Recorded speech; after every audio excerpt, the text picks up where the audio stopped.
Hi sister and brothers, welcome back to our channel. So இப்போ நம்ம பார்த்துட்டு இருக்கிறது 3ஆம் வகுப்புக்கு ஆனால் ஹாஃபல் எக்ஸாமுக்கான ஒரிஜினல் கொஸ்டின் பேப்பர். ஸோ போன வருஷம் நடந்தது, சரிங்களா? இதில் உங்களோட குழந்தைகளுக்கு பார்த்தீங்கன்னா மொத்தம் 60 மார்க் பார்த்திங்க அப்படின்னா எக்ஸாம் வந்து நடக்கும்.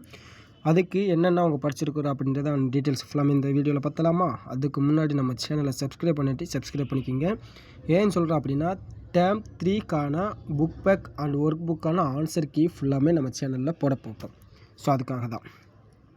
ஸோ ஃபஸ்ட்டு பார்த்திங்க அப்படின்னா படத்திற்கு உரிய சொல்லை வட்டமிடுக. ஸோ படத்தில் என்ன இருக்கோ அதுக்கான ஆன்சர் வந்துட்டு இதில் கொடுத்துருக்கோம். ஸோ நிறைய பேரண்ட்ஸ் வந்துட்டு கேட்டிருந்தது என்ன அப்படின்னா ஆன்சர் போடுங்க அப்படின்ட்டு. ஸோ அதனால் அடுத்தடுத்து வர வீடியோவில் எல்லா வீடியோலையுமே ஆன்சரை மென்ஷன் பண்ணி நம்ம போட்டுடலாம், சரிங்களா? முதல் எழுத்தை மாற்றி விலங்கின் பெயரை உருவாக்குக. பாய். ஸோ நம்ம வந்துட்டு பாய் யூஸ் பண்ணுவோம். அதை வந்துட்டு பா மட்டும் எடுத்துகிட்டு நான் போட்டோம்னா நாய், சரிங்களா? அதே மாதிரி தான் கூடுக்கு ஆடு, வயலுன்னா முயல், சரிங்களா? பொருத்தமான சொல்லை வட்டமிடுக. ஸோ பந்து வந்துட்டு நம்ம என்ன கொடுவோம்? ஸோ இது 3ஆம் பாலினம். ஸோ அப்போ வந்துட்டு அது தான் சொல்லுவோம், சரிங்களா? அதே மாதிரி தான். ஸோ சென்டரில் பார்த்திங்கன்னா ஒரு கேர்ள் ஃபோட்டோ இருக்குது. ஸோ கேர்ளை வந்து நம்ம ஃபுல்லாமே எப்படின்னு சொல்லுவோம்? அவள். அதனால் அவளை வட்டமிடணும். அதுக்கடுத்து பார்த்திங்கன்னா லாஸ்ட்டு ஒரு பாய் இருக்குது. அப்படியே அந்த பாய் வந்து நம்ம என்ன சொல்லுவோம்? அவன். அதனால் அது, சரிங்களா? தொடரையும் படத்தையும் பொறுத்துக. காய்கறி உடலுக்கு நல்லது. ஸோ இந்த காய்கறிக்கு உடலுக்கு நல்லது அப்படின்னா ஸோ அது எந்த இடத்துல இருக்குதுன்னு பார்க்கணும். ஸோ 3வது இடத்துல இருக்குது அந்த கூடையில். அப்போ ஃபஸ்ட் இதுக்கு 3வதுன்னு சொல்லிவிட்டு நம்ம பொருத்தணும். அடுத்து பழங்கலவை உண்ணலாம். So first. நுங்கு குளிர்ச்சி தரும். So second. எழுத்து வழக்கமாக மாற்றி எழுதுக. ஸோ கொடுத்துருக்கிற வேர்ட்ஸ் பார்த்திங்க அப்படின்னா நம்ம பேசுகிறதா கொடுத்துருக்காங்க. அதை நம்ம வந்துட்டு எப்படி எழுதுவோம் அப்படின்ற மாதிரி எழுதணும், சரிங்களா? தாத்தா தண்ணி பிடித்தார். தாத்தா தண்ணி பிடித்தார்னு எப்படின்னு வரும்? நம்ம எழுதுகிறப்ப தாத்தா தண்ணீர் பிடித்தார். பூனைக்குட்டி எங்கே ஓடியது? சரிங்களா? பூனைக்குட்டி. ஸோ பூனை போட்டுக்கலாம், அது ஆக்சுவலாக தப்பு. பூனை அப்படின்னு வரணும். ஸோ அப்போ அந்த இடத்துல என்ன பண்ண பூனைக்குட்டி எங்கே ஓடியது. முயல் பொம்மை வாங்கினேன். ஸோ பொம்மை அப்படின்றத விட பொம்மை அப்படின்றதான் ரைட்டான ஆன்சர். ஸோ முயல் பொம்மை வாங்கினேன். அடுத்து கண்டுபிடித்து கோடிட்ட இணை கே. ஸோ பெயரில் மீன் உள்ள பறவை. ஸோ சென்டென்ஸ் கொடுத்துட்டாங்க, அதில் ஒரு குழு கொடுத்துருக்காங்க. அதுக்கான ஆன்சர் நம்ம வந்துட்டு ஃபில் பண்ணணும். பெயரில் மீன் உள்ள பறவை. ஃபஸ்ட்டு இதுக்கு என்னது? மீன் குத்தி.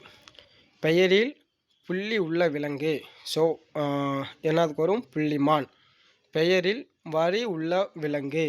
வரி குதிரை, சரிங்களா? அதுக்கான ஆன்சரை வந்துட்டு கரெக்டாக வந்துட்டு அங்கங்கே நீங்கள் என்ன பண்ணணும் அப்படின்னா நம்ம பொறுத்த மாதிரி கோடு போடணும், சரிங்களா? உரையாடலை படித்து விடையளிக்க. சித்தப்பா பார்சலில் செல்லும் வழியில் என்னென்ன பார்த்தீர்கள்? அங்கவை. மலையில் நடுவே பாதை அமைத்து அருவி நீர் ஓடும் காட்சி எண்ணெய் உருவாகுது போல் தோன்றியது. அடுத்து சங்கவை. இரு மலைகளுக்கு இடையில் தொங்கு பாலத்தை சென்றோம். ஒரு பொருள் தரும் 2 சொற்கள் எவை? நிழலிடுக அப்படின்னா ஷேடோ பண்ணணும், சரிங்களா? அருவி வழி. ஸோ மேட்ச் ஆகாது. வழி பாதை. ஸோ வழினாலும் பாதை தான், பாதைனாலும் பாதை தான். பாதை மலை. ஸோ தேர்ட் ஆப்ஷன் வராது, செகண்ட் ஆன்சர் தான் கரெக்டான ஆன்சர். வெண்ணெய் உருவாகுவது போல் இருந்தது. அருவி நீர். ஸோ கரெக்டானதா அப்படின்னா எஸ். ஸோ அதில் அவங்க வந்துட்டு பேசிட்ட இதில் வந்து பார்த்திங்கன்னா அப்படி தான் பேசியிருப்பாங்க, சரிங்களா? உரையாடலில் சென்றோம் என்பது யாரை குறிக்கின்றது? சரிங்களா? அவங்க பார்த்திங்க அப்படின்னா அங்கவை மற்றும் சங்கவை. படத்தை பார்த்து 3 தொடர்களை எழுதுக. ஸோ ஒரு இமேஜ் கொடுத்துருவாங்க, அந்த இமேஜில் என்னென்ன இருக்குது அப்படின்றது ஸோ நம்ம எழுதணும். ஸோ ஒரு அழகான கடற்கரை இருக்குது, வானத்தில் பறவைகள் இருக்குது. ஸோ அடுத்து கடற்கரை தென்னை மரங்கள் இருக்குது. ஸோ சேர் இருக்குது, வயர்கூடை இருக்குது, கட்டில் இருக்குது. ஸோ இந்த மாதிரி எது வேணாலும் நம்ம எழுதிக்கலாம். பொருத்தமான நிறுத்தற்கூடியிருக்க. தண்ணீரில் நீந்தும் பறவை எது? ஸோ இந்த இடத்துல நம்ம கேள்வி கேட்கணும், அதனால் கேள்விக்குறி. ஆஹா எவ்வளவு உயரமான மலை. ஸோ இந்த இடத்துல வந்துட்டு என்ன பண்ணணும் அப்படின்னா ஆஹா அந்த இடத்துல வந்துட்டு ஒரு ஆச்சரியக்குறி போடணும், சரிங்களா? எவ்வளவு உயரமான மலை, சரிங்களா? அந்த இடத்துல நம்ம புள்ளி போடணும். ஸோ ஆச்சரியக்குறி போடணும். லாஸ்ட்டில் மலை அப்படின்ற இடத்துல புள்ளி ஸ்டாப் வைக்கணும். நாய் ஓனாய் மான் மூவரும் நண்பர்களாக இருந்தனர். ஸோ இந்த லாஸ்ட் இடத்துலையும் புள்ளி வைக்கணும். அண்ட் சென்டரில் பார்த்திங்கன்னா கமா போடணும். அடுத்து தொடர்களை சொல்லை கேட்டு எழுதுக. இந்த இது பார்த்திங்க அப்படின்னா அதாவது டீச்சர் வந்துட்டு ஸ்டூடெண்ட்ஸ்க்கு வந்துட்டு ஒரு வாக்கியம் வந்து சொல்லுவாங்க. அந்த வாக்கியத்தை ஸ்டூடெண்ட்ஸ் வந்துட்டு கேட்டுட்டு தப்பு இல்லாமல் எழுதணும். ஸோ அதுக்கு தான் இந்த மார்க்கு. ஸோ வீடியோ பிடிச்சிருந்துச்சா லைக் பண்ணிவிட்டு உங்கள் ஃப்ரெண்ட்ஸுக்கும் ஷேர் பண்ணிடுங்க.